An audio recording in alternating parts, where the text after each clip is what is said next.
Hi guys, Natalie here. So I wanted to talk to you a little bit about dealing with struggles. A lot of people assume that a black status never has to deal with struggles and that they've got to the top of the company pretty easy.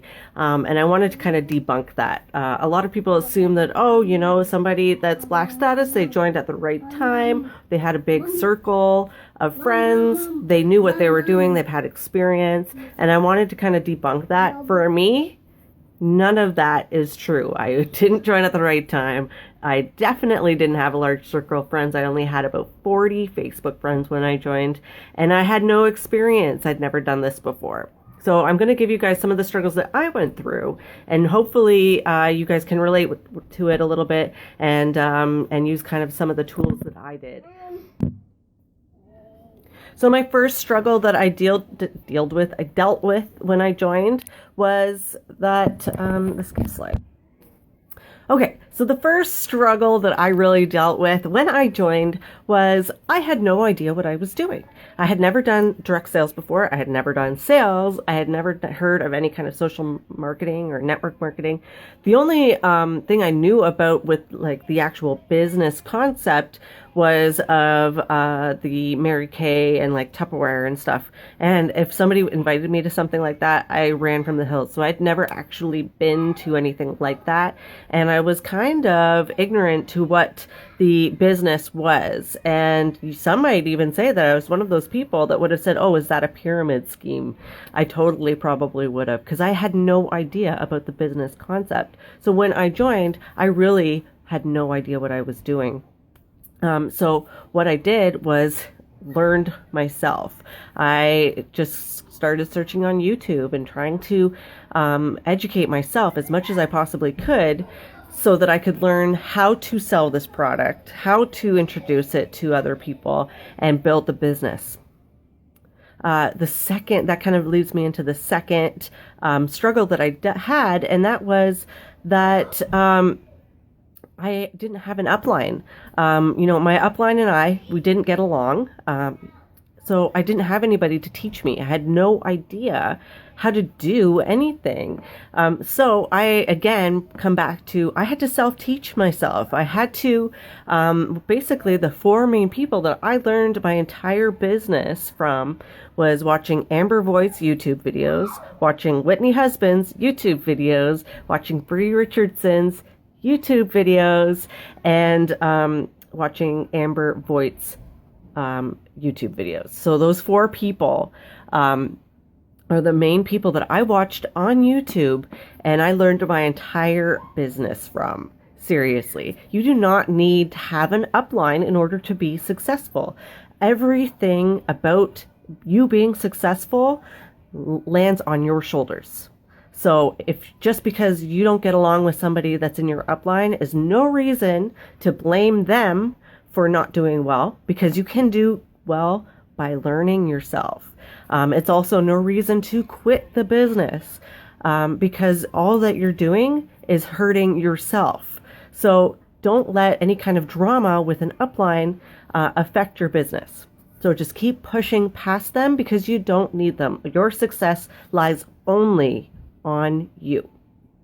Third thing that I dealt with that was a main struggle for me. Sorry, I made a list because I forget things and I'm nervous when I do videos.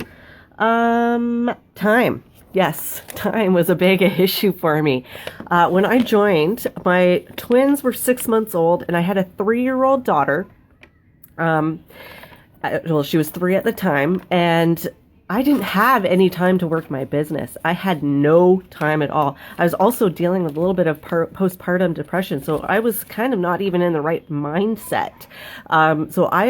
Trying to balance my time was quite difficult. So what I did was I worked when the twins were sleeping.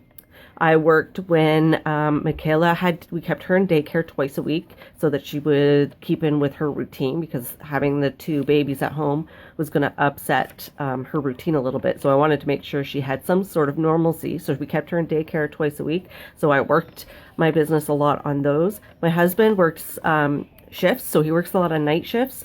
So, if he was home, he would take over for the the babies for an hour so that I could go work my business. Every single day, I continuously worked my business, no matter how poor a little bit of sleep I had. I also worked my business when I was feeding the boys. So I was tandem breastfeeding. So I had them both on the pillow. So I was just working on my phone during that time too.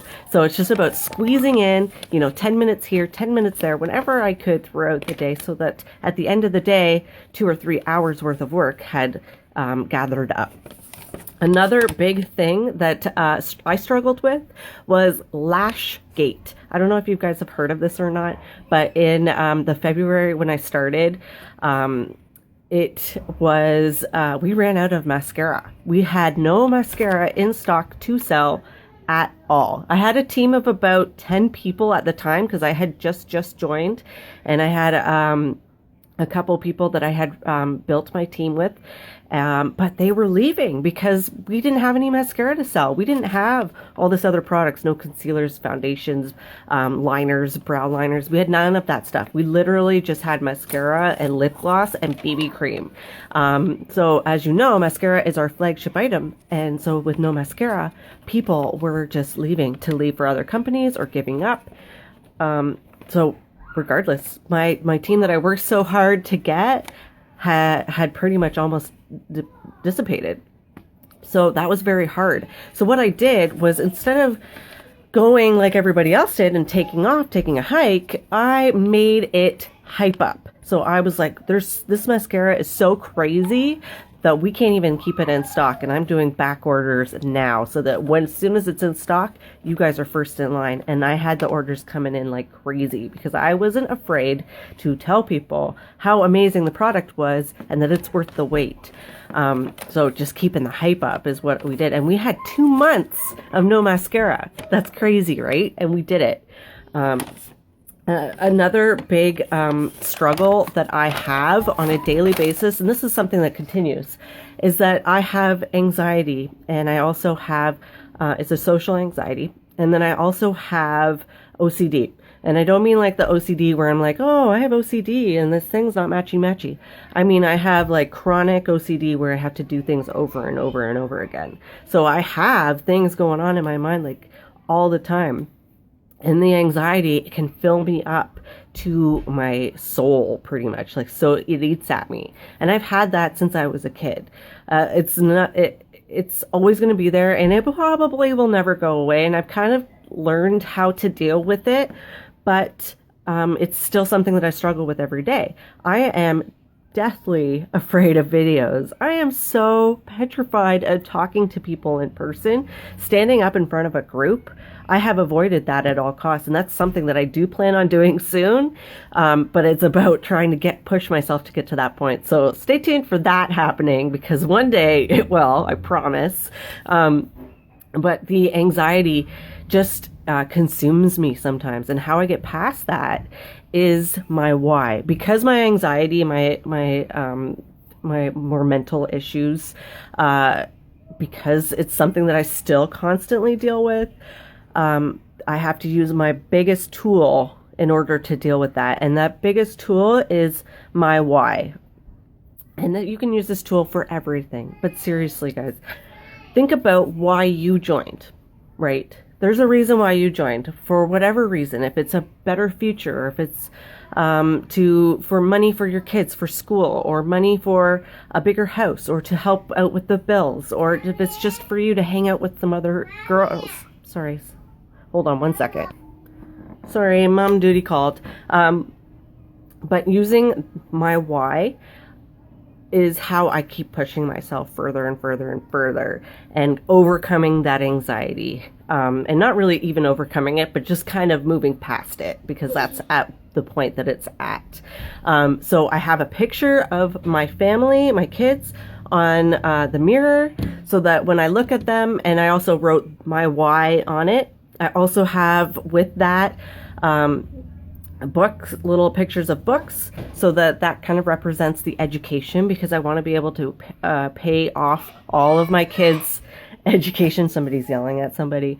And I want to be able to afford to have a bigger house. So I have a picture of my dream house there as well. So I have that kind of together. in a picture, and that is on my mirror. And that way I see it every single day. I know that that is why I push myself every single day. The kids are calling. I got to go, and this video is way longer than it was supposed to. But yeah, you need to, at the end of the day, guys, whatever your story is, whatever your struggles are, you can move past it if you don't let it let you quit. So don't let it let you quit. Okay, so stay with it. Get a picture of your why with a couple other goals, pictures that you want to put it on your mirror, and let that lead you so that you never forget why you need this. Because if you are like me, you need this like you need to breathe. So thanks for watching, guys. Sorry it was a little bit longer. Hopefully you got something out of it, and I'll talk to you guys soon. Bye.